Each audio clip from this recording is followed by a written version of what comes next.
ॐ सदाशिवसमारम्भां शङ्कराचार्यमध्यमाम् अस्मदाचार्यपर्यन्तां वन्दे गुरुपरम्पराम्।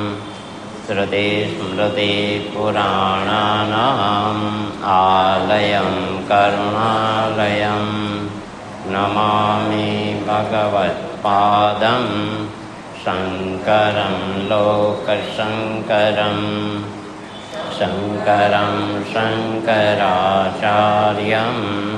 केशवं बादरायणं सूत्रभाष्य कृतौ वन्दे भगवन्तौ पुनः पुनः। ईश्वरो गुरुरात्मेति मूर्तिभेदविभागिने व्योमवद्व्याप्तदेहाय दक्षिणामूर्तये नमः। ॐ सहनाववतु सहनौ भुनक्तु सह वीर्यङ्करवावहै तेजस्विनावधीतमस्तु मा विद्विषावहै। ॐ शान्ति शान्ति शान्तिः। हरिः ॐ श्रीगुरुभ्यो नमः। हरिः ॐ अथ श्रीमद्भगवद्गीता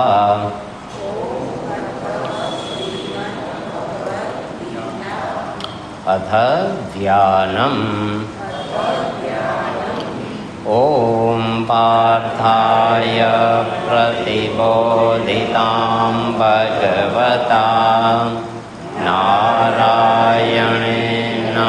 स्वयं व्यासेन ग्रथितां पुराणमुनिना मध्ये महाभारतम्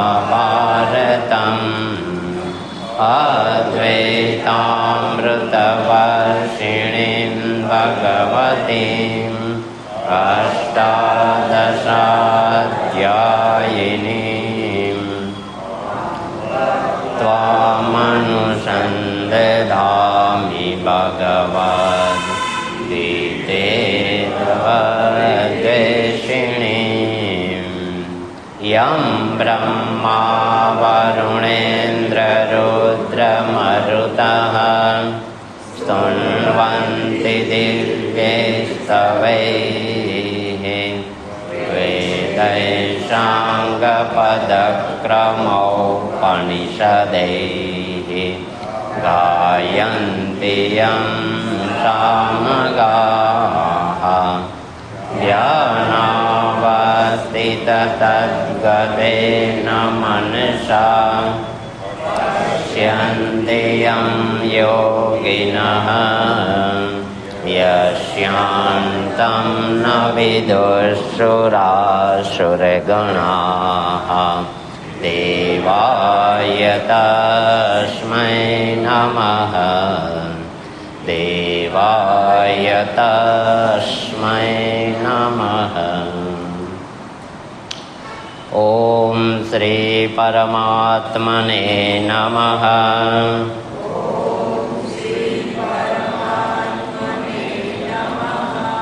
अथ प्रथमोऽध्यायः।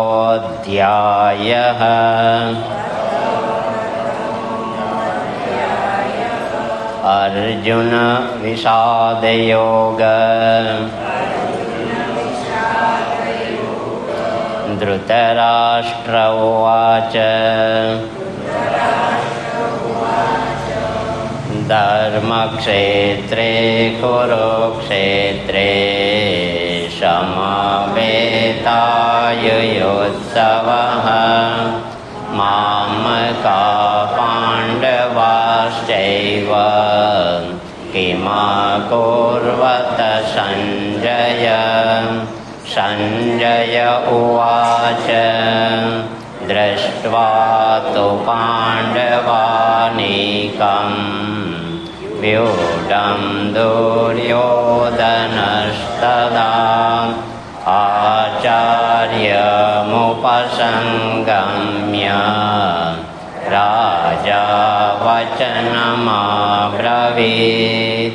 પશ્યેતાં પાંડુપુત્રાણામ આચાર્ય મહતિં ચમું વ્યુઢાં દ્રૌપદપુત્રેણ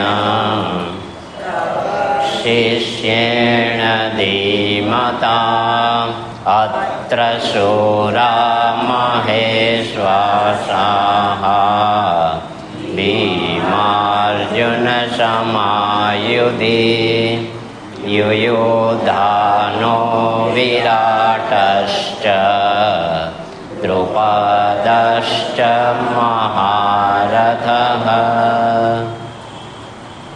કે આપણા જીવનમાં આવતી જે કોઈ પરિસ્થિતિ છે એ પરિસ્થિતિ સમયે વધારે પડતું વિક્ષેપ થવા કરતાં મનને શાંત રાખી ગામમાં આડાવડું દોડવા કરતાં આપણો જે ઈષ્ટદેવ છે ને એને શરણે જતું રહેવું, એને બે હાથ જોડીને પ્રાર્થના કરવાની કે આ મારા પ્રારબ્ધ વસાત જે પરિસ્થિતિ ઊભી થઈ છે એમાંથી અત્યારે મારું કયું પ્રારબ્ધ મને ફલ આપે છે મને ખબર નથી, પણ તું મને એ પ્રારબ્ધને સહન કરવાની શક્તિ આપ અને આમાંથી બહાર નીકળવાની મને સમજણ આપ.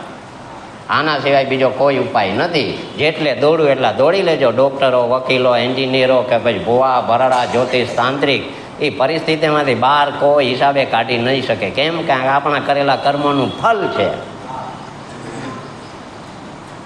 આટલું સમજાઈ ગયું ને તો પણ બેડો પાર છે. આ મહાભારતના કે આ ભગવદ્ ગીતાના આ પહેલા અધ્યાયનો પહેલો સાર છે.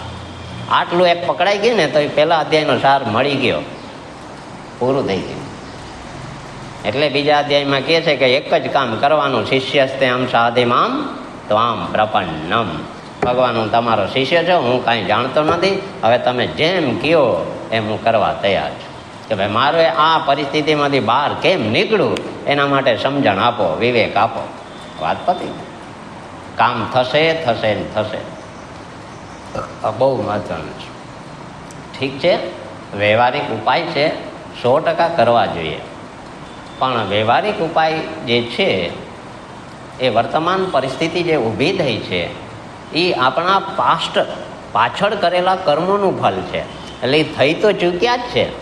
એટલે વ્યવહારિક ઉપાય કરવા છતાં સોલ્યુશન ના થાય એટલે સમજવાનું તીવ્ર પ્રારબ્ધ છે. શું છે? તીવ્ર પ્રારબ્ધ. એટલે તીવ્ર પ્રારબ્ધનું ફલ હવે ઈશ્વરની મદદથી જ આપણે એને પાસ કરી શકશું, બાકી કોઈ ઉપાય છે. ગામમાંથી કોઈ એ દૂર કરી શકશે નહીં. ઉપાય કરવા છતાં પણ જો આવેલી પરિસ્થિતિ ન જાય તો સમજવાનું તીવ્ર પ્રારબ્ધ છે. એટલે તીવ્ર પ્રારબ્ધને સ્વીકાર્યા સિવાય છૂટકો નથી. અને પછી ઈશ્વરને પ્રાર્થના કરો કે આ તીવ્ર પ્રારબ્ધને સહન કરવાની શક્તિ આપે અને એમાંથી બહાર નીકળવાની સમજણ આપે. એના સિવાય કોઈ ઉપાય નથી. એટલા માટે આ ભગવદ્ ગીતા જે છે ને એટલે એને ભવદ્વેષિણી કીધું છે. પહેલા ધ્યાન શ્લોકમાં ભગવાને છેલ્લે કીધું ઓમ પાર્થાયમાં કે ભવદ્વેષિણીમ, કે આ ભવરોગનો દ્વેષ એટલે કે નાશ કરનારી. પણ આવી રીતે સમજણપૂર્વક. તો આવી રીતે આપણે આપણા જીવનની અંદર આ જે પરિસ્થિતિઓ ઊભી થાય છે ત્યારે નીકળવાનો આ રસ્તો છે.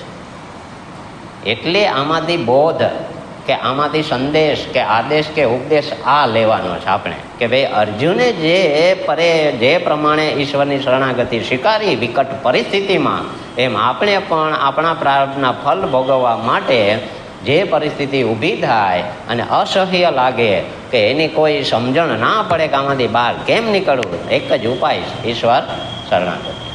પ્રોબ્લેમ એવા ને એવા રહી જાય છે, બાકી બધું વયું જાય છે. સમજાણું ને બરાબર? એટલે હવે અહીંયા શ્લોક નંબર 4 ની અંદર ભગવાન કહી રહ્યા છે, બરાબર સમજવા જેવું છે.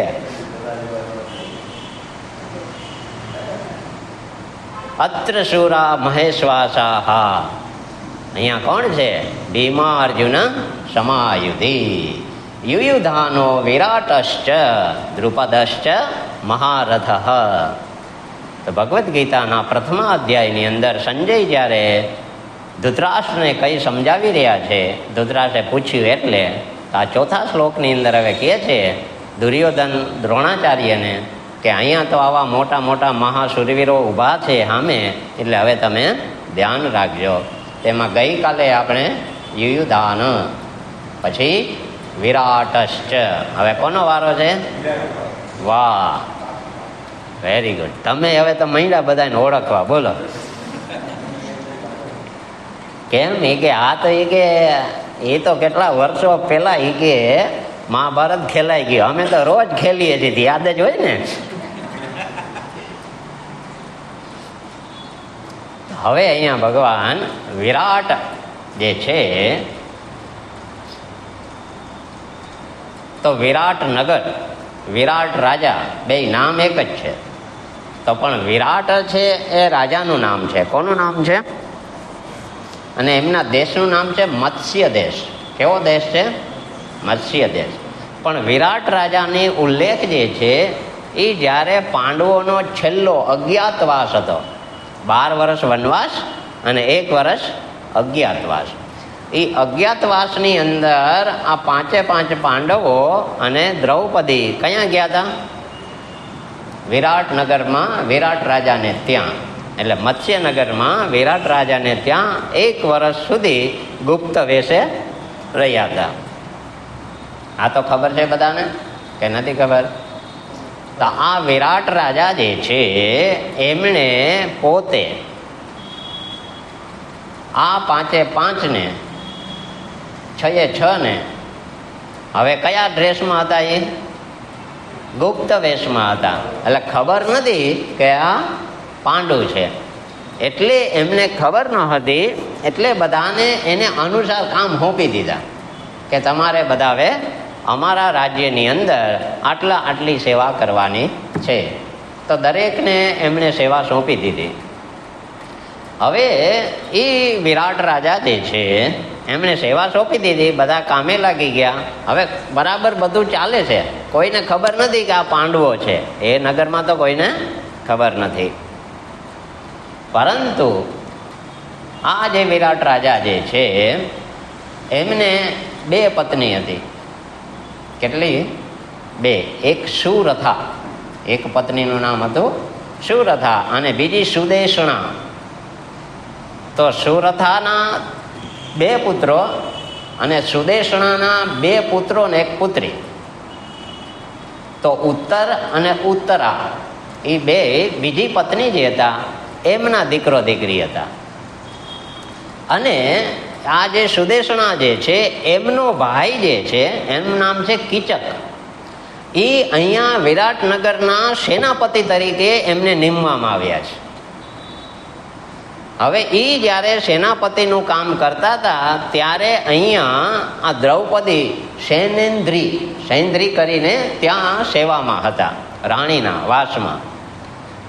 તો કીચકે જ્યારે કુદ્રષ્ટિ કરી એને કારણે ભીમે આ કીચકને મારી નાખ્યો. જેવો કીચક મરાણો એટલે હસ્તિનાપુરમાં ખબર પડી કે આ કીચકને મારી શકે એવી શક્તિ બળવાન જે છે એ ભીમ સિવાય કોઈ છે નહીં. એટલે એમણે નક્કી કર્યું કે હવે આ વિરાટ રાજા જે છે એમની ઉપર અત્યારે આપણે ચડાઈ કરીએ. શું કરીએ? તેમણે નક્કી કર્યું કે અત્યારે આપણે ચડાઈ કરશું તો 2 ફાયદા થશે. કે કીચક મર્યો છે એટલે સેનાપતિ નથી, પણ વિરાટ રાજાએ એમનો જે ભાઈ છે શતાનિક એમને સેનાપતિ બનાવી દીધા બીજે જ દિવસે.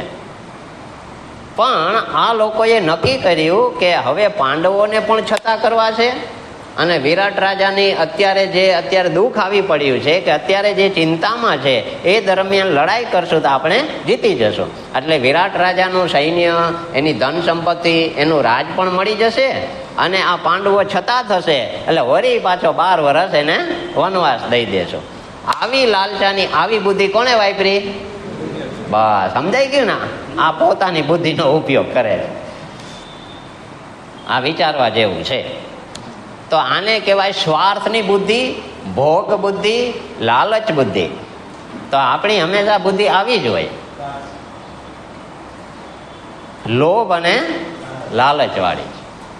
આ બહુ વિચારવા જેવું છે. ત્રિગર્ત જે દેશ છે આખો, એમના રાજા જે છે એમને દુર્યોધને કીધું કે તમે આ લોકોની ત્યાંથી ગૌશાળામાં જઈ અને બધી ગાયો રૂપી ધન છે એ તમે હરી લ્યો એ દિશામાંથી, અને પૂર્વ દિશામાં અમે જઈ અને એની ઉપર યુદ્ધ કરીએ. એટલે એકી સાથે બે જણાને લડાઈ કરવાની વાત થઈ. તો હસ્તિનાપુરથી આ લોકોએ બધા જેટલા છે મહારથીઓ બધા, ભીષ્મપિતામહ છે, પછી કર્ણ છે, પછી ગુરુ દ્રોણ છે, કૃપાચાર્ય છે, બધા આ બાજુ.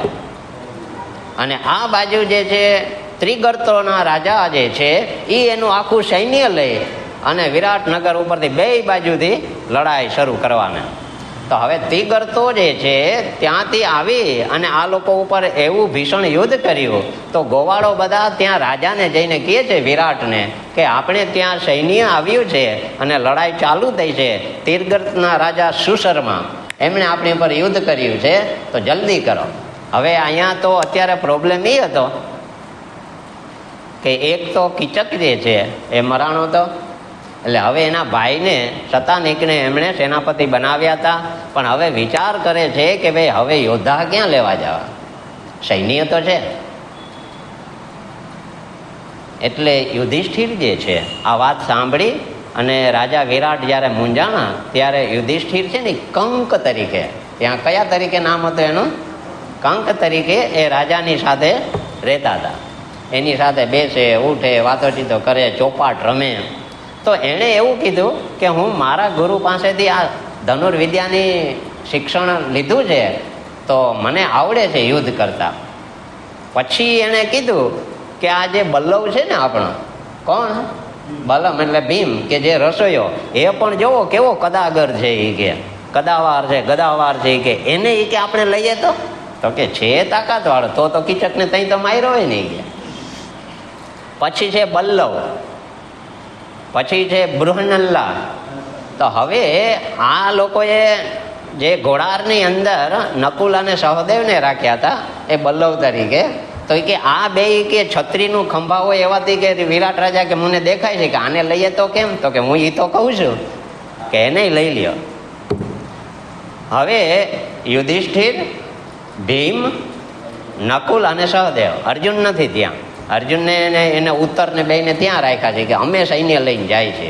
એટલે વિરાટ રાજા જે છે એ આ આખું સૈન્ય તૈયાર કરે છે અને સેનાપતિ તરીકે તો અત્યારે એમનો ભાઈ છે, પણ આ લોકોને કામ સોંપ્યું છે કે ભાઈ અમને યુદ્ધ કળા ફાવે છે. એટલે યુધિષ્ઠિરે પક્ષી આકારની સેના ગોઠવી. કેવી ગોઠવી? પક્ષી આકારની. તો પક્ષી આકારમાં બે પાંખો હોય, આગળ ચાંચ હોય ને પાછળ પક્ષીની પૂંછ હોય, જે ઉડતું હોય ને. તો આગળ જે છે ચાંચ, ત્યાં યુધિષ્ઠિર ઊભા રહ્યા. પાછળ જે પૂંછ છે ત્યાં ભીમને ઊભા રાખ્યા અને બે બાજુ નકુલ અને સહદેવને. એવી સેનાએ ત્યાં પક્ષીની ગોણે માર કર્યો. તો ઓલા લોકોને ત્રાહિમામ તો બોલાવી દીધા, પણ થયું એવું કે ત્રિગર્તોના આ સુષેણે કામ એ કર્યું, સુશર્માએ, કે વિરાટ રાજાને બંદી બનાવી લીધા, પકડી લીધા. એટલે હવે જે આ સૈન્ય લઈને ગયા હતા એમાંથી સૈનિકો માંડ્યા ભાગવા કે આપણા રાજા પકડાઈ ગયેલા, હવે તો આપણું કતલખાનું થશે ચાલુ, હવે શું કરવું. એટલે એ ભાગ્યા એટલે યુધિષ્ઠિરને ખબર પડી. એટલે એણે પાછળ ભીમને કીધું કે વિરાટ રાજાના નગરમાં આપણે 1 વર્ષ જે એમને આપણે સાચવ્યા છે, હવે આપણે એનો ઉપકારનો બદલો ચૂકવવાનો વારો આવ્યો છે, તો હવે તું એ કે તારું પરાક્રમ દેખાડ. એટલે ભીમ આવી અને એની પાસે તો પાતાળમાં ગયો તો 10,000 હાથીનું બળ લઈને આવ્યો. તો ત્યાં તો જેમ પેલા યુદ્ધ વખતે જેમ પેલા હાથીઓને પૂંછડા પકડીને નાખ્યા ને અંતરિક્ષમાં, હજી ફરે છે ખોખા, તો એમ અહીંયા બધાને હાથીને જે ધૂંબો મારે ને તો હોરો હાથ કાઢી નાખે. તો એટલું બધું ભીષણ યુદ્ધ કર્યું કે અંતે આ જે ત્રિગર્તોની સેના હતી એ ખલાસ થઈ ગઈ, એ લોકો હારી ગયા. અને પછી સાંજ પડી ગઈ હતી. એટલે એ લોકો તો ત્યાં જ રાતવાસો રોકાઈ ગયા. કોણ? વિરાટ રાજાની. પણ એ જ સમયે પાછું બીજું યુદ્ધ જે છે પૂર્વમાં ચાલતું હતું. ત્યાં કોણ હતું? બૃહન્નલા અને ઉત્તર, બે જ જણા. અને એની સામે આ ભીષ્મ પિતામહ, ગુરુ દ્રોણ, કૃપાચાર્ય, કર્ણ અને દુર્યોધન, આટલા બધા, અને એની આખી સેના. પણ એકલો અર્જુન બધાને સંમોહન કરી, બધાના મુકુટ લઈ, બધાને પાછા તગડી મૂક્યા. અને જ્યારે સવારે રાજમહેલમાં આવ્યા અને ખબર પડી કે આપણે તો આટલા બધા હતા ને જીતી ગયા, વાં તો બે જ જણા હતા ને જીતી ગયા. એ દરમિયાન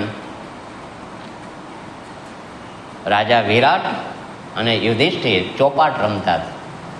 એટલે એને કહેવામાં આવ્યું કે પૂર્વ દિશાનું જે યુદ્ધ થયું એમાં ઉત્તર અને આ બલ્લો, આ બૃહન્નલા બે ગયા હતા તે જીતીને આવ્યા.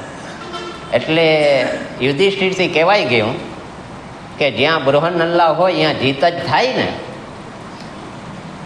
એટલે વિરાટ રાજાનો મગજ ગયો. એ જે ચોકઠા રમવાનું ચોકઠું હતું ને, ચોપાટ રમવાનું, એ ચોકઠાનો કર્યો ઘા કે મારા ઉત્તરની શક્તિથી જીત્યા છે એમ. ઉત્તર જીતી આવ્યો હોય એનો દીકરો. ઓલાને નીકળા લોહી. એ લોહી પછી દ્રૌપદી જે સૈન્દ્રી હતી એમણે લઈ લીધું, પાત્રમાં પડવા દીધું નહીં. હવે પછી જ્યારે ખબર પડી, ઉત્તર તો કહેતો ખરા ને કે પરાક્રમ કોનું છે, એટલે એને ખબર પડી કે આ યુદ્ધમાં આ બૃહન્નલા જે છે એ બૃહન્નલા નથી, એ અર્જુન છે. આ બહુ મહત્વ. એટલે પછી એને ખબર પડી કે આ તો 5 પાંડવો અને દ્રૌપદી છે. એટલે સૌથી પહેલાં તેને માફી માગી કે મેં તમને ન ઓળખ્યા અને આખા વર્ષની અંદર અમારા થકી તમને આટલું બધું અપમાન કરવામાં આવ્યું અને છતાં તમે બધું સહન કર્યું. તો હવે એ કે એનું પ્રાયશ્ચિત નિમિત્તે કે હું રાજા અને આ મારું રાજ્ય હું તમને સમર્પિત કરું છું.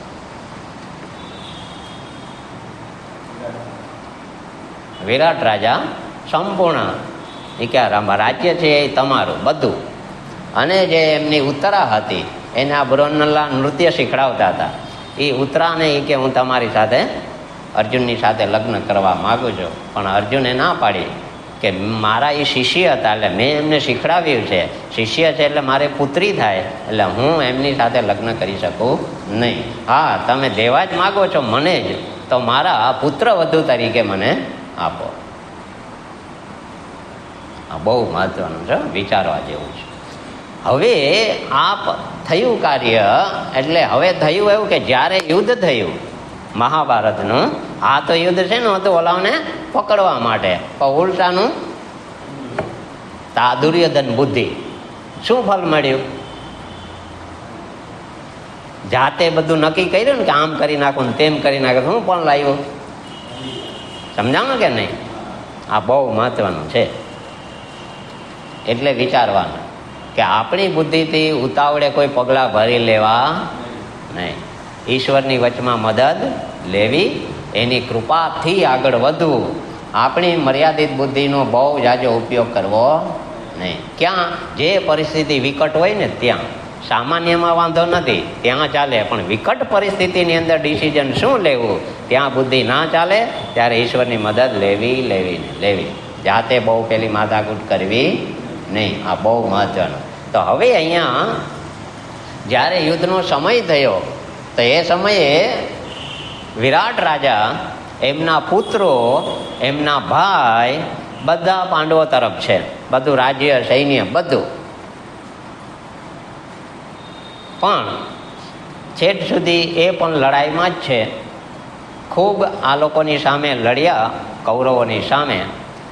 અંતે પછી વિરાટ રાજાને રાત્રિના યુદ્ધમાં મારવામાં આવ્યા છે.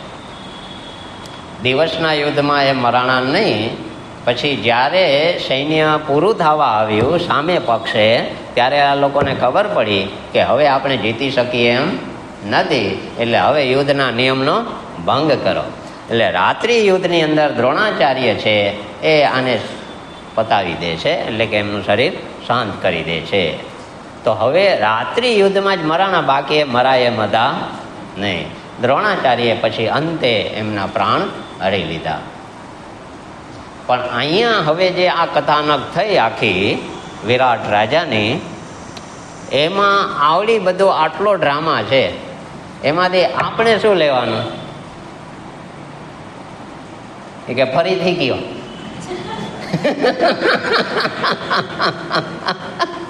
એ કે આમાં લેવું હતું પણ તમે હવે કીધું હું લેવાનું, તો હવે ફરીથી કયો, તો હવે જે લેવા જેવું લઈ લે. આ બહુ મહત્વનું છે, આ વિચારવાનો. ડ્રામા નાટક તો તમે જાતે વાંચી શકશો અને લખી શકશો, વિચારી શકશો, પણ એમાંથી જે સાર લેવાનો છે બહુ મહત્વનો છે. આ વિચારવા જેવું છે કે જ્યારે ધર્મને પક્ષે આપણે હોઈએ ત્યારે ગમે તેવી કષ્ટી સહન કરવી પડે. ધર્મને પક્ષે ઘણી બધી કષ્ટી સહન કરવી પડે, અનેક વિઘ્નોમાંથી પસાર થવું પડે, પણ ઈશ્વર ઉપરની શ્રદ્ધાથી ડગવી જોઈએ.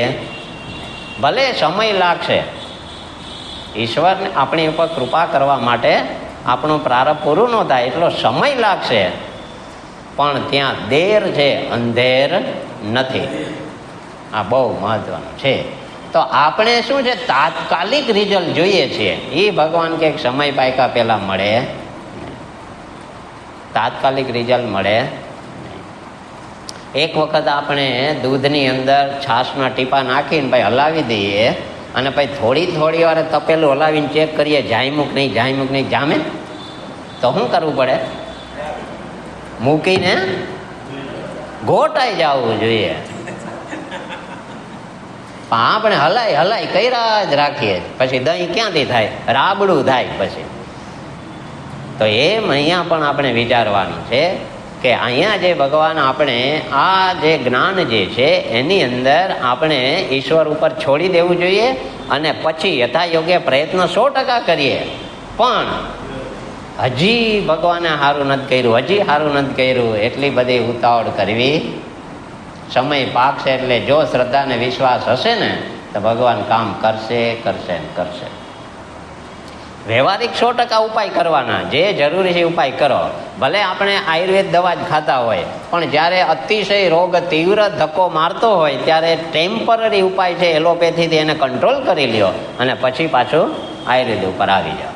એમ તીવ્ર પ્રારબ્ધ છે તો ભલે તમે ગમે તે દવા લ્યો, ભુવા, ભરાડા, જ્યોતિષ, તાંત્રિક, ટેમ્પરરી દવા છે, પણ પાછા વળી સંપૂર્ણપણે ઈશ્વર ઉપર શ્રદ્ધા હોવી જોઈએ. બાકી તો ટેમ્પરરી ઉપાય હતા.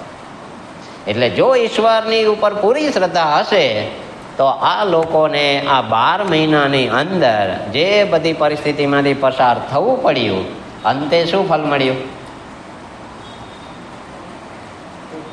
સમજાણું કે નહીં?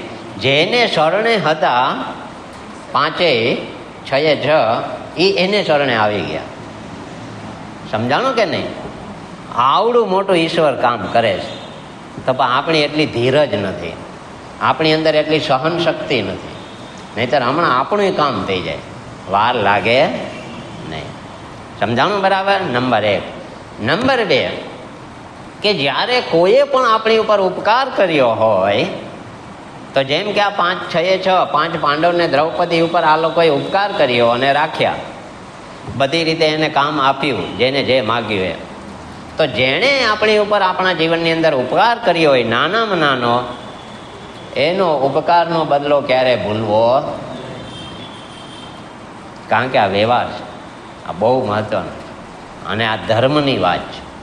તો ભલે નાનામાં નાનો આપણી ઉપર ઉપકાર કર્યો હોય, પણ એ સમય આપણા માટે છે ને જમીન અને આસમાનના ફરકવાળો હોય છે. જો હવે વિરાટ રાજાએ એવા ટાણે આ લોકોને ના રાખ્યા હોત તો ક્યાં જાત? અને જો બહુ નજીક જાત હસ્તિનાપુર બાજુ તો છતાં થઈ જતો, વળી પાછા 12 મહિના બીજા 12 વર્ષ કાઢવા પડત. એટલે એક નાનકડો પણ કોઈનો ઉપકાર આપણું જીવન બદલી શકે છે. તો આપણી ઉપર નાનકડો કરેલો ઉપકાર જે છે જિંદગી પર સામેવાળા વ્યક્તિને આપણે ભૂલવો જોઈએ. આ બહુ મહત્વનું. ત્યારે આપણા જીવનની અંદર આ ધર્મ કે આ ઈશ્વર આવશે, એમને નહીં આવે. આ બહુ મહત્વનું.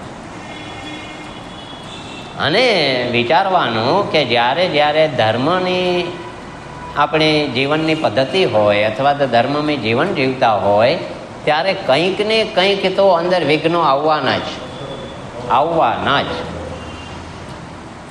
ત્યારે છેલ્લી ઘડી એવી આવશે કે હવે ધર્મ છોડી દઈએ અને બધાની હારે જીવવા માંડીએ.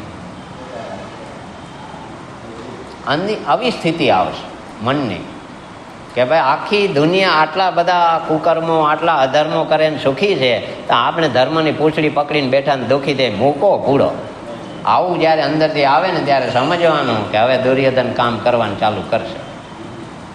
પણ જો આવી પરિસ્થિતિ હોય અને છતાંય કે અર્જુનની ગણે કે આ 3 લોકના નાથ એક મારા આ શોકને દૂર કરી શકશે, બાકી પૃથ્વીમાં કે આકાશ પાતાળમાં કોઈ મારા શોકને દૂર નહીં કરે, એટલે તમારે શરણે.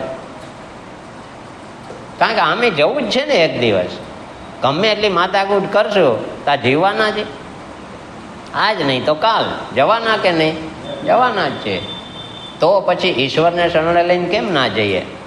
એને એકવાર શરણાગતિ પકડી લઈએ તો અંતે બધું એની ઉપર. બહુ મહત્વનું. એટલે ભગવાને પાછી પ્રતિજ્ઞા કરી, મામ એકમ શરણમ વ્રજ અહમ ત્વા સર્વ પાપેભ્યો મોક્ષયિષ્યામિ મા શુચા. ભગવાને ત્યાં પણ પ્રતિજ્ઞા કરી કે તું એક મારે શરણે આવી જા, હું તને બધા પ્રકારના બંધનમાંથી મુક્ત કરી દઈશ. આવડી મોટી પ્રતિજ્ઞા છતાંય આપણે એની ઉપર ભરોસો. આ બહુ મહત્વ. એટલે આ પાંડવોએ આટલી બધી ઈશ્વર ઉપર શ્રદ્ધા અને વિશ્વાસ રાખ્યો છે અને આ કામ એનું થાય છે. આ વિચારવા જેવું છે. અને બીજું કે આ ઉપકારનો બદલો જે છે એ અપકારને પણ ઉપકારથી જ ચૂકવવાનો. કદાચ આપણે ના ચૂકવી શકીએ તો જિંદગીભર એ ઉપકારને યાદ રાખવાનો કે ફલાણા ભાઈએ કે ફલાણા કુટુંબે કે ફલાણા સમાજે મને મારા જીવનમાં આ લાભ આપ્યો છે, એટલે હું અહીંયા છું. તો એ ઈશ્વરને પ્રાર્થના કરવાની. જેમ ત્યારે વિચારવા જેવું છે કે દેહ ભાવે તૌ દાસોસ્મિ, જીવ ભાવે ત્વદંશક, આત્મ ભાવે ત્વમેવાહમ ઇતિ મે નિશ્ચલા મતિ. આ જીવન છે આપણું અને એ આપણે જ કરી શકીએ એમ છીએ 84 લાખ યોનિમાંથી. બીજા કોઈની તાકાત નથી આ, અને આપણે જ એ કરી શકતા નથી. એટલે આપણા રામાયણ, આપણી મહાભારત, આપણી ગીતા, આપણા ઉપનિષદ આ આપણે સાચું માર્ગદર્શન આપે, સાચું જીવન બતાવે છે. અત્યાર સુધી ભલે આપણે આપણી બુદ્ધિ પ્રમાણે આપણા સમાજ કુટુંબના રીત રિવાજ પ્રમાણે જીવ્યા, પણ ખરેખર મનુષ્ય તરીકે જીવન સાચું આપણું આ જ. સમજાણું કે નહીં? તો આવી રીતના અહીંયા 4થા શ્લોકની અંદર અહીંયા ભગવાને કીધું કે આ જો ધૃતરાષ્ટ્ર અને સંજયનો જે સંવાદ છે એની અંદર આ દુર્યોધન અને દ્રોણનો સંવાદ જે છે એ 4થા શ્લોકની અંદર જે મહારથીઓ છે એનું વર્ણન ચાલે છે. એમાં વિરાટ રાજાનું આ હતું મહારથી તરીકેનું વર્ણન. હવે કોણ આવ્યું? દ્રુપદશ્ચ મહારથ.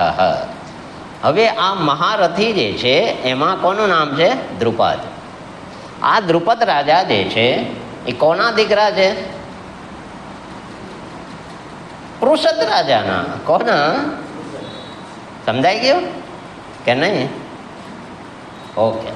તો પૃષદ રાજાના આ દીકરા દ્રુપદ જે છે એમનો જન્મ ત્યાં થયો, પૃષદને ત્યાં. એટલે એમને ત્યાં પૃષદ નામ પડ્યું છે, દ્રુપદ નામ પડ્યું છે. તો એને પૃષદ એટલે પ્રાસદ કહેવામાં આવે છે. એમનું નામ છે પ્રાસદ. અને એને તે ક્યાં રાજા છે? પાંચાલના. એટલે એને પાંચાલ પણ કહેવામાં આવે છે. તો હવે એ જ્યારે જન્મ થયો એમનો, પછી એમને અભ્યાસ કરવો હતો. કારણ કે ક્ષત્રિય હોય એટલે એ સમયમાં શસ્ત્રશાસ્ત્ર જે છે એની વિદ્યા એટલે ધનુર્વિદ્યા શીખવી પડે. યુદ્ધ વિદ્યા શીખવી પડે. એટલે એ શીખવા માટે એ કોને ત્યાં જાય છે?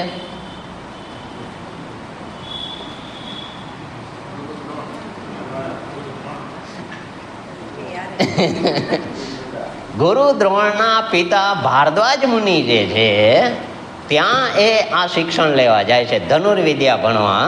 તો હજી પૃષત રાજાનો પુત્ર દ્રુપદ જે છે એ અને ભારદ્વાજ મુનિનો પુત્ર જે છે દ્રોણ, એ બંને એકી સાથે અહીંયા વિદ્યા ભણે છે.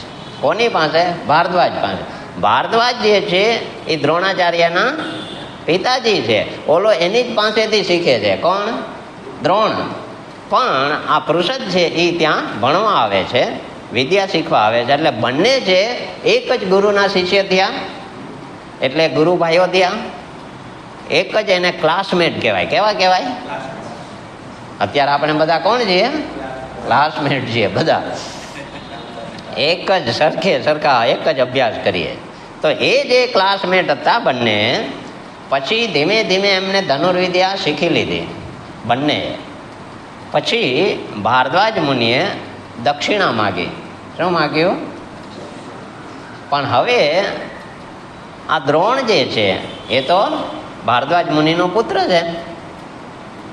પણ જ્યારે દ્રુપદ જે છે એ તો પાંચાલ દેશથી ભણવા આવ્યો, એટલે દ્રુપદે ભારદ્વાજ મુનિને એક વચન આપ્યું કે જ્યારે પૃષત રાજા એટલે કે મારા પિતાજી જે છે એ જ્યારે રાજ્યભાર મને સોંપશે અથવા તો એના ગયા પછી હું રાજગાદીએ આવીશ, ત્યારે હું દ્રુપદને પણ રાજ્ય આપીશ.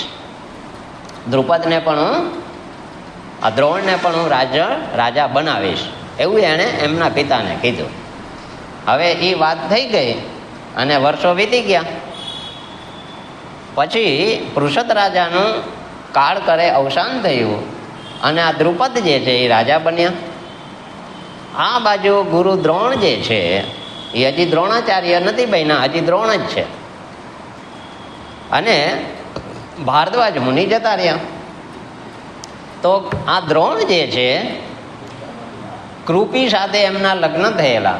કૃપાચાર્યની બેન કૃપી સાથે દ્રોણના લગ્ન થયા. એમને એક દીકરો હતો, એમનું નામ હતું અશ્વત્થામા. અશ્વત્થામાને જમાડવા માટે કે દૂધ પાવા માટે પણ એમની પાસે દૂધની વ્યવસ્થા નહોતી. કોની પાસે? દ્રોણ પાસે. દ્રોણાચાર્ય નહીં, દ્રોણ પાસે. દ્રોણાચાર્યને હજી વાર છે બનવાને, કેમ કે હજી તેને ધનુર્વિદ્યા શીખી જ છે. એ કોને શીખડાવશે? એટલે ત્યાર પછી ધીમે ધીમે કૃપીએ એમને કીધું કે હવે આપણા આ સંસારની અંદર કે આપણી પાસે અર્થ ઉપાર્જનની કોઈ વ્યવસ્થા નથી, તો તમારા મિત્રએ એટલે દ્રુપદે તમને જે વચન આપ્યું હતું એના માટે હવે તમે અહીંયા જાઓ. એટલે દ્રોણ છે એ ક્યાં જાય છે? દ્રુપદ પાસે. અને કહે છે કે ભાઈ આપણે બંને મિત્રો છીએ અને તે મને વચન આપ્યું હતું, તો હવે તું મને, મારે રાજ્ય તો નથી જોતું પણ મારું ઘર સંસાર વ્યવહાર ચાલે એટલું ધન સંપત્તિ આપ. એટલે દ્રુપદે શું કામ કર્યું? દ્રોણનું અપમાન કર્યું. કે ક્યાં રાજા ભોજ ને ક્યાં ગાંગુ. એટલે કે એ સમયની વાત જુદી હતી. રાયના ભાવ અપમાન કરીને કાઢી મૂક્યા. એટલે હવે આપણે ત્યાં કહેવત છે ને, વેર વેરથી સમતું નથી, નવું વેર ઉત્પન્ન થાય છે. એટલે જેવા આમને ત્યાં તો હવે રાજા થઈ ગયા એટલે કાંઈ બોલાય તો નહીં, મૂંગે મોઢે ત્યાંથી દ્રોણ નીકળી ગયા અને હવે એ હસ્તિનાપુર આવી ગયા. ક્યાં આવી ગયા? હસ્તિનાપુર, જ્યાં ભીષ્મ પિતામહે કૃપાચાર્યને જે રહેવા માટે આશ્રમ બનાવી આપ્યો હતો, ત્યાં કૃપાચાર્ય પાસે જાય છે દ્રોણ. અને કૃપી છે એ કૃપાચાર્યના બેન છે. એટલે તેમને ત્યાં જાય છે. પછી ત્યાં એ ધનુર્વિદ્યા જે છે એ કૌરવો અને પાંડવોને શીખવાડે છે. ત્યાર પછી એનું નામ ગુરુ દ્રોણ પડ્યું. જ્યારે કૌરવ પાંડવોને એને ધનુર્વિદ્યા શીખડાવી ત્યારે એનું નામ ગુરુ દ્રોણ પડ્યું. તો એ ગુરુ દ્રોણે જ્યારે કૌરવ અને પાંડવોને વિદ્યા શીખડાવી દીધી ધનુર્વિદ્યા, એટલે એણે કીધું કે હવે મને ગુરુ દક્ષિણામાં આ દ્રુપદ રાજા જે છે એને બંદી બનાવીને મારી સામે લાવો. એટલે એમાં પેલા કૌરવો ગયા પણ એ પાછા આવ્યા. પછી એક જ અર્જુનને મોકલ્યા. અર્જુન જે છે એ દ્રુપદને બંદી બનાવીને લાવ્યા. જેવા ગુરુ દ્રોણ પાસે બંદી બનાવીને લાવ્યા એટલે ગુરુ દ્રોણે એને કીધું કે હવે તમે મારે શરણે આવી ગયા છો, એટલે હવે હું તમને જે રાજ જે છે પાંચાલનું એ અડધું રાજ હું તમને આપું છું અને અડધું રાજ હું લઉં છું. હવે તમે જાઓ અને નિર્ભય થઈને જાઓ, હું ક્યારેય તમારી પર ચડાઈ કરીશ નહીં. હવે જેવા આ દ્રોણે આવડું મોટું એનું અપમાન કર્યું દ્રુપદનું, એટલે એની અંદર વેર ઉત્પન્ન થયું કે હવે આનું કાસળ કેમ કાઢવું. જોજો વેર ભાવ એવો છે. એટલે હવે આ દ્રુપદ જે છે એને તો 4 પુત્રો છે. કેટલા છે? 4 પુત્રો છે ને 1 પુત્રી છે. અને એ પુત્રીનું નામ છે ખબર શું? હે, હજી તો પણ ક્યાં કાંઈ થયું જ છે.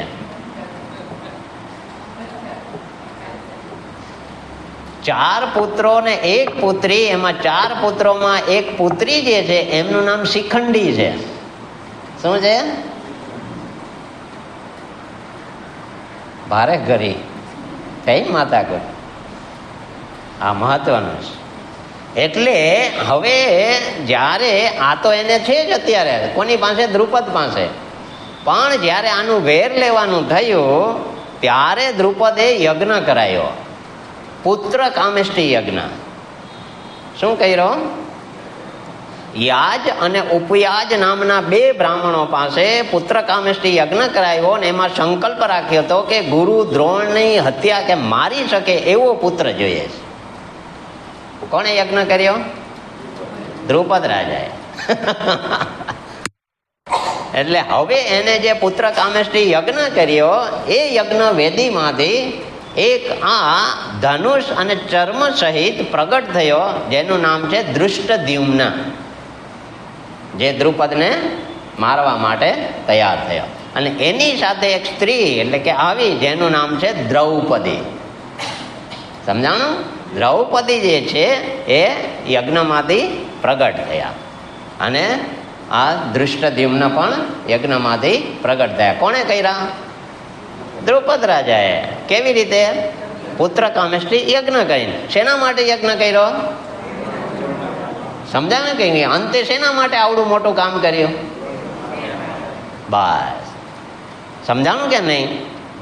આ બહુ મહત્વનું છે, વિચારવા જેવું છે.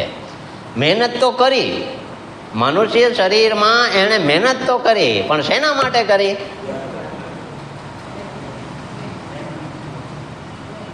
જે શક્તિ એને પ્રાપ્ત થઈ હતી એ બધી શક્તિ એને નાશવંત ફળ માટે જ વાપરી, જેનું ફળ કાંઈ ભેગું આવવાનું નથી. એટલે આપણે પણ એ વિચારવાનું છે કે આ જે દ્રુપદ જે છે એમણે આ યજ્ઞ કર્યો, એમાંથી આ પ્રગટ થયા, તો એની તો હજી પણ બહુ લાંબી કથા છે કે જે દ્રૌપદી જે છે એની તો બહુ લાંબી કથા છે. કેમ કે જ્યારે દ્રુપદ રાજાએ આ દ્રૌપદીને પરણાવવા માટે સ્વયંવર રચ્યો તો એની અંદર મત્સ્યવેદ રાખ્યો હતો, માછલીની આંખ વીંધવાની. તો દેશ દેશાંતરના બધા રાજાઓ આવ્યા હતા પણ કોઈ મત્સ્યવેદ કરી શક્યા નહીં. પણ ક્ષત્રિયો સિવાય કોઈને મંજૂરી નહોતી. અને આ 5 જણાને વેદવ્યાસ ભગવાને કીધું હતું કે ત્યાં જાઓ સ્વયંવરમાં. અને એ 5 જણા ગયા હતા. એમાં આ અર્જુન જે છે એ મત્સ્યવેદ કરીને પાંચાલીને જીતીને લાવે છે. એટલે જેવા ઘરે આવે છે ત્યારે દ્રુપદને પ્રશ્ન એવો થાય છે અને બધા રાજાઓને પ્રશ્ન એવો થાય છે કે જો ક્ષત્રિયો આ કામ ના કરી શક્યા તો આ બ્રાહ્મણ વેશમાં બ્રાહ્મણ કામ કેમ કરી ગયા એમ, એટલે એને શંકા થાય છે. એટલે દ્રુપદ રાજા આ ધૃષ્ટદ્યુમ્નને એની પાછળ મોકલે છે કે આ ક્યાં જાય છે, તું જા દ્રૌપદીને લઈને. એટલે જેવા જે અત્યારે જંગલમાં છે એટલે એને કારણે એક બ્રાહ્મણ કુંભારની ઘરે જાય છે, પ્રજાપતિની ઘરે. ત્યાં એની પાછળ પાછળ જાય છે ને આ લોકો પાંચેય દરવાજામાં ઊભા રહે છે પાંચાલી સહિત અને કહે છે કે માં અમે ભિક્ષા લાવ્યા છીએ. તો માએ અંદરથી જોયા વગર કહી દીધું કે પાંચેય જણા સરખે ભાગે. હવે આ વાત કોણ સાંભળી ગયું? ધૃષ્ટદ્યુમ્ન એટલે દ્રૌપદીનો ભાઈ. એટલે એણે જઈને દ્રુપદને કીધું. તો હવે દ્રુપદનો મગજ ગયો કે આવું તે કેવું, આ યોગ્ય નથી. એટલે એમણે કહ્યું કે આનું તો કાંઈક કરવું જોઈએ. એવો જ એણે વિચાર કર્યો. એટલે યુધિષ્ઠિરને બોલાવવામાં આવ્યા. તો યુધિષ્ઠિરને કીધું કે ભાઈ આવી રીતના તમે આ યોગ્ય ના કહેવાય. એટલે એ બે ચર્ચા કરતા હતા, દ્રુપદ અને યુધિષ્ઠિર. એ દરમિયાનમાં ત્યાં વેદ વ્યાસ ભગવાન આવી અને એમણે કીધું કે અત્યારે જે થઈ રહ્યું છે યોગ્ય જ થઈ રહ્યું છે. એનું કારણ એટલા માટે છે કે આ પાંચે પાંચ જે છે પાંડવો એ પાંચે ઇન્દ્રો છે. કોણ છે? પાંચે ઇન્દ્ર છે. અને આ ઇન્દ્રાણી છે. કોણ છે? દ્રૌપદી જે છે ઇન્દ્રાણી છે. અને ભગવાન શિવજીની ઉપાસના કરીને એણે આ પતિ માગ્યા હતા પાંચ. એટલે ભગવાન શિવજીની કૃપાથી પ્રાપ્ત થયા છે અને એ જ આ દ્વાપરના હેન્ડ માટે જ પ્રાપ્ત થયા છે.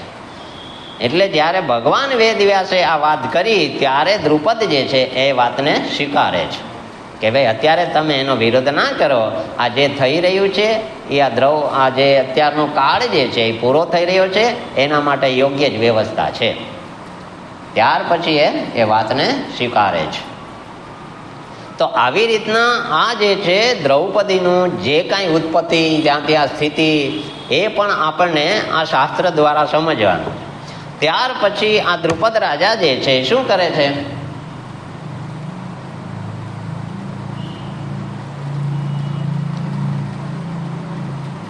કારણ કે પાંચાલી ક્યાં આપી? બરાબર કે નહીં? તો દ્રુપદ રાજાના પહેલા 4 પુત્રો, એક શિખંડી 5, પછી ધૃષ્ટદ્યુમ્ન અને દ્રૌપદી ત્યાં આવી ગઈ 6 ને 1 7. એ ઉપરાંત એના ભાઈઓ અને પોતે યુદ્ધ વખતે બધા પાંડવો પક્ષે લડ્યા. ક્યાં આવીને લડ્યા છે? પાંડવોના પક્ષે. અને આ દ્રુપદ રાજાએ યુદ્ધ એવું કર્યું કે પાંડવ પક્ષની અંદર એવા યોદ્ધાઓ બધા છે જેને મહારથી કહેવામાં, આનું નામ છે મહારથી. એટલે એમણે છેલ્લે અંતે યુદ્ધ છેલ્લો દિવસ અને એ દિવસે રાત્રિ યુદ્ધ હતું. કયું યુદ્ધ હતું? રાત્રિ યુદ્ધ. પછી નીતિ નિયમનો ભંગ માંડ્યો થવા. તો રાત્રિ યુદ્ધની અંદર આ દ્રોણાચાર્યે આ દ્રુપદને સ્વર્ગમાં પહોંચાડી દીધા. કારણ કે ત્યાં નિયમનો ભંગ નહોતો થતો, પણ હવે બાજી હાર્યા હતા સામે પક્ષે, એટલે જીતવા માટે ગમે તે કરવું તો પડે. તો અંતે પછી આ દ્રુપદ રાજાને ગુરુ દ્રોણે રાત્રે યુદ્ધમાં મારી નાખ્યા. તો હવે આ જે કથાનક આપણી થઈ, હવે એમાંથી આપણે શું સમજવું? આ બહુ મહત્વનું છે. આ રાગ અને દ્વેષવાળી જે કથા જે છે, અંતા મમતાના આસક્તવાળી કથા જે છે, અજ્ઞાનનું અહીંયા બહુ કહેવાય ને આંટી લઈ ગયું છે, એવી જે આ કથા છે એમાંથી આપણે સાર શું લેવો?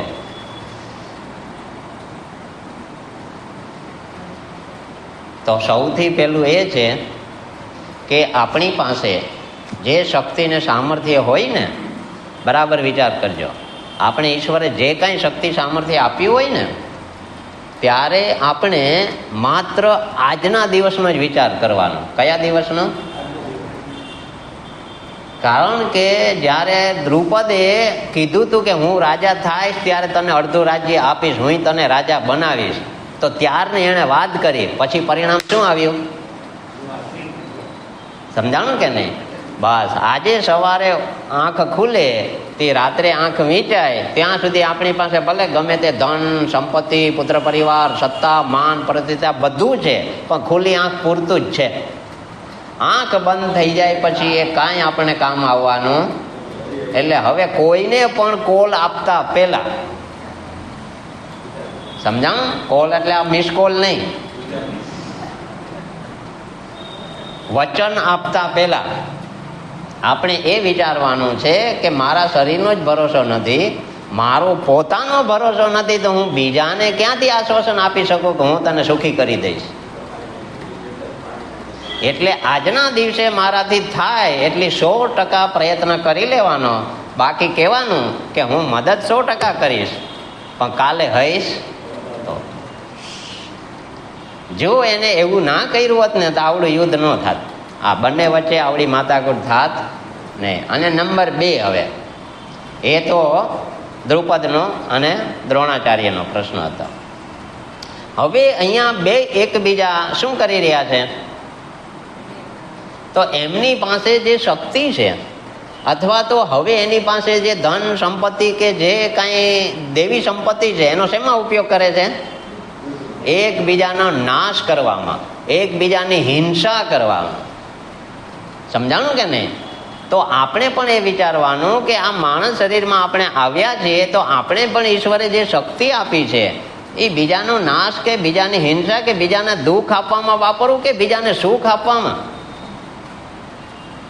બીજાને સુખ મળે, બીજાને શાંતિ મળે, બીજાનું જીવન કંઈક બહુ ગરીબાઈ હોય એમાંથી બહાર નીકળે, બીજાને કંઈક મદદરૂપ થાય, એવી રીતના જીવવું જોઈએ કે આપણી પાસે જે કાંઈ શક્તિ છે એનો બીજાનો કાસળ કાઢવામાં ઉપયોગ કરવો.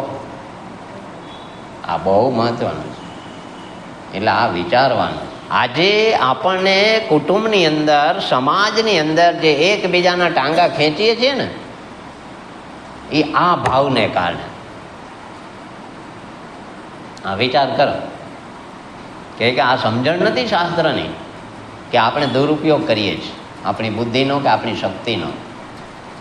તો એકબીજાના ટાંગા ખેંચવામાંથી આપણે નવરા થતા. એટલે આ શાસ્ત્ર દ્વારા આ સમજવાનું છે, આ વિવેક લેવાનો છે કે અત્યારે મારી જ્યાં જે ફરજ છે એની અંદર મારી બુદ્ધિનો મારે સદુપયોગ કરવાનો છે, ઈશ્વરને શરણે રહીને. સમજાણું કે નહીં? એટલે વિચારવાનું કે આપણે સપોર્ટ આપીએ છીએ કે નહીં. સમજાણું કે નહીં? એટલે આ શાસ્ત્ર આપણે સાચું માર્ગદર્શન આપે, સાચું જીવન બતાવે. તો એમ પ્રવૃત્તિ લક્ષણનું ફલ મળશે તો નિવૃત્તિનું ફલ મળશે. પ્રવૃત્તિમાં પાસ નહીં થયા હોય તો નિવૃત્તિ ક્યાંથી આપશે? સમજાણું કે નહીં? વિશેષ આવતીકાલે. ઓમ પૂર્ણમદ પૂર્ણમિદં પૂર્ણાત પૂર્ણમુદચ્યતે પૂર્ણસ્ય પૂર્ણમાદાય પૂર્ણમેવાવશિષ્યતે. ઓમ શાંતિ શાંતિ શાંતિ. હરિ ઓમ શ્રી ગુરુભ્યો નમઃ. હરિ ઓમ.